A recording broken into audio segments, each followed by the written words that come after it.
At the Canadian Soccer Association, Knox served two terms as a member of the CSA Executive Committee. He's been a member of the CSA Professional Soccer Committee, CSA Strategic Planning Committee, and he's also chaired the CSA Competitions Committee. In addition, he has been the head of 6 delegations that put Canadian teams abroad. Today, Knox is the chairman of the Canadian Soccer Hall of Fame and Museum, sits as a member of the CSA Appeals Committee, and is the CSA FIFA National Security Officer. Everyone, please welcome John Knox to the stage.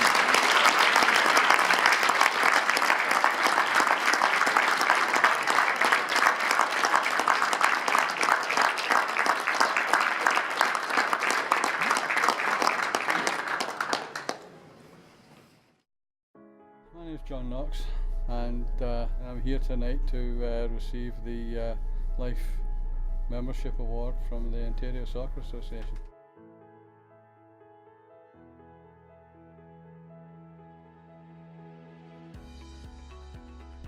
No, not really. When I first started coaching the Gilwood Soccer Club, that was the extent of I was looking forward to coaching.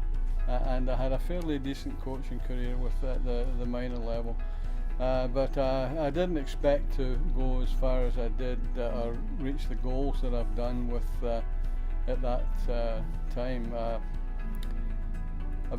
After a few years, I became the president of the Scarborough Soccer Association, and from there I sat on the OSA board, and I was elected vice president and then president of the Ontario Soccer Association, 2 terms as president of the Ontario Soccer Association.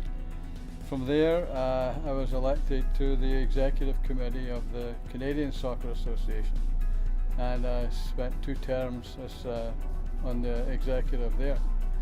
And it's during that time I had some tremendous experiences. I've been head of delegation to both with Ontario provincial teams and the national teams.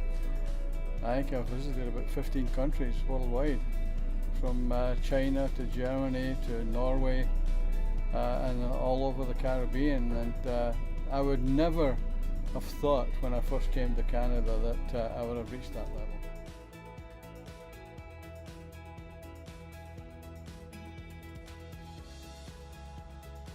I think when I first came here, starting coaching at the youth level, the youth were good, but they didn't have the experience that they have in Europe.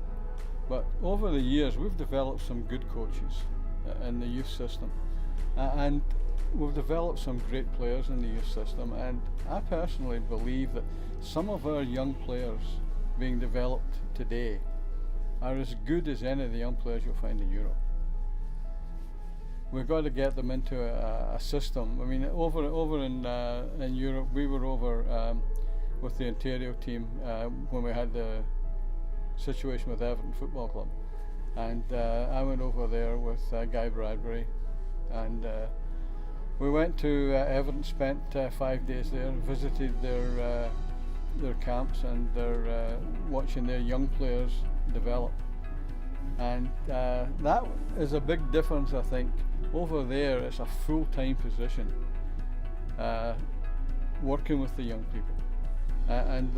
I watched, I mean, I was amazed because I'm watching young 6 and 7 year olds working on width in the game. At 6 and 7 year olds. You don't get that over here until you're way after that. And I think though that if we could develop that system, and we're gradually getting there because we've got some good coaches now, and I really think that we can compete with anyone. I was down a few years ago, I was in Jamaica for the under 17 national championships, CONCACAF championships. And we went to the final against United States, and they were a good team. And that under 17 were absolutely brilliant. They outplayed the US in the final, and we lost 2-1. But it just showed me that we've got some great talent.